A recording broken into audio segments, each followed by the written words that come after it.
ముఖ్యంగా ఈరోజు ఆంధ్రప్రదేశ్ మిగులు గోదావరి జలాలను ఉపయోగించుకుంటే అక్కడున్న కాంగ్రెస్ సర్కార్ రేవంత్ గారికి అభ్యంతరం ఏమిటి?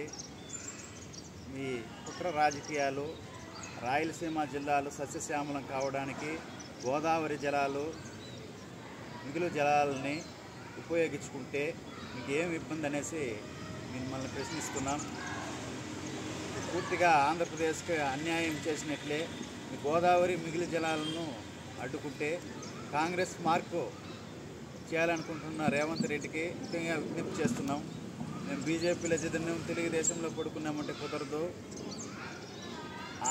ఉమ్మడి ఆంధ్రప్రదేశ్ రాష్ట్రానికి ఎంతో వ్యవసాయం, పాడి పరిశ్రమలు, అదేవిధంగా తదితర అంశాల్లో మీరు సహకరించాలనుంది. అలాగే మేము కూడా మీకు సహకరించాలి.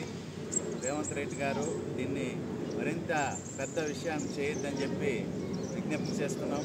ఇక్కడున్న ప్రతిపక్ష నాయకులు సిపిఎం, సిపిఐ, వైఎస్ఆర్సిపి, కాంగ్రెస్ తదితర పార్టీలు ఏమైపోయినారో అర్థం కాలేదు. మీరు కూడా స్పందించాలి. మిగులు జలాలను ఉపయోగించుకుంటే వాళ్ళకి అభ్యంతరం ఏమిటి? వృధాగా సముద్రంలోకి పోతున్నటివి వాటికి ఆనకట్ట కట్టి నిర్మించి రాయలసీమని, కరువు ప్రాంతాన్ని సస్యశ్యామలం చేయాలని చెప్పి సంకల్పంతో ఎన్డీఏ కూటమి ప్రభుత్వం ప్రయత్నిస్తుంటే వీళ్ళకి అభ్యంతరం. రాజకీయ కోణంలో ఆలోచించద్దండి. రైతులు మేలు కోరే వాళ్ళు ఈ ప్రక్రియను అడ్డుకోరని చెప్పి విజ్ఞప్తి చేస్తున్నాం. ఫోటోది